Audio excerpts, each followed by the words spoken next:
Hello welcome back to my YouTube channel. അപ്പോൾ ഇന്ന് മലപ്പുറം ജില്ലയുടെ ഫൈനൽ റാങ്ക് ലിസ്റ്റ് പബ്ലിഷ് ചെയ്തിട്ടുണ്ട്. DLED 2025-27 വർഷത്തെ ഗവൺമെൻറ് എയ്ഡഡ് മേഖലയിലേക്കുള്ള റാങ്ക് ലിസ്റ്റ് PSC പ്രസിദ്ധീകരിച്ചു. ലിസ്റ്റിൽ ഉൾപ്പെട്ടവരുടെ ഇൻ്റർവ്യൂ 18/9/2025 മലപ്പുറം ഗവൺമെൻറ് TTAയിൽ വെച്ച് നടത്തപ്പെടുന്നതാണ്.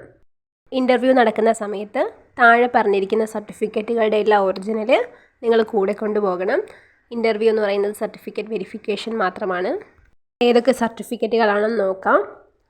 ഒന്നാമത്തത് SSLC സർട്ടിഫിക്കറ്റ്, രണ്ടാമത്തത് നമ്മുടെ +2 അല്ലെങ്കിൽ തതുല്യം അതിൻ്റെ സർട്ടിഫിക്കറ്റ്, മൂന്നാമത്തത് വിമുക്ത ഭടന്മാരുടെ അല്ലെങ്കിൽ ജവാന്മാരുടെ ആശ്രിതം അത് തെളിയിക്കുന്നതിനുള്ള സൈനിക വെൽഫെയർ ഓഫീസറുടെയോ തഹസിൽദാറുടെയോ സർട്ടിഫിക്കറ്റ്, നാലാമത്തത് ഭിന്നശേഷി വിഭാഗക്കാർ മെഡിക്കൽ ബോർഡ് നൽകിയ ഡിസബിലിറ്റി സർട്ടിഫിക്കറ്റ്, അഞ്ചാമത്തത് NCC NSS രാജ്യ പുരസ്കാർ തുടങ്ങിയ സർട്ടിഫിക്കറ്റുകൾ.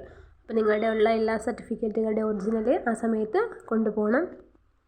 ഇനി മലപ്പുറം ജില്ലയിൽ താഴെ പറയുന്ന രേഖകൾ ബന്ധപ്പെട്ട TTAയിൽ ഹാജരാക്കിയാൽ മതി. നിങ്ങൾക്ക് അഡ്മിഷൻ കിട്ടുന്ന ഒരു കോളേജിൽ കൊടുത്താൽ മതിയാകും. അത് ഏതൊക്കെയെന്ന് പറയാം. അത് നമ്മുടെ TCയും CCയും ഫോം നമ്പർ 42 മെഡിക്കൽ സർട്ടിഫിക്കറ്റുമാണ്. അത് നിങ്ങൾ അഡ്മിഷൻ പോകുന്ന സമയത്ത് കോളേജിൽ കൊടുത്താൽ മതിയാകും. ഇനി ഇൻ്റർവ്യൂവിൻ്റെ സമയക്രമം നോക്കാം.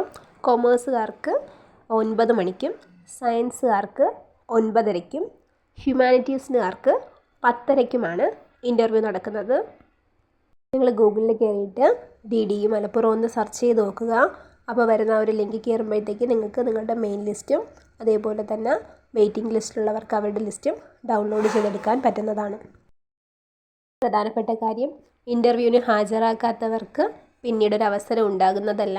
DLED 2025-27 വർഷത്തെ സ്വയാശ്രയ മേഖലയിലേക്കുള്ള ലിസ്റ്റ് PSCയിൽ നിന്നും ലഭിക്കുന്ന മുറയ്ക്ക് പ്രസിദ്ധീകരിക്കുന്നതാണ്.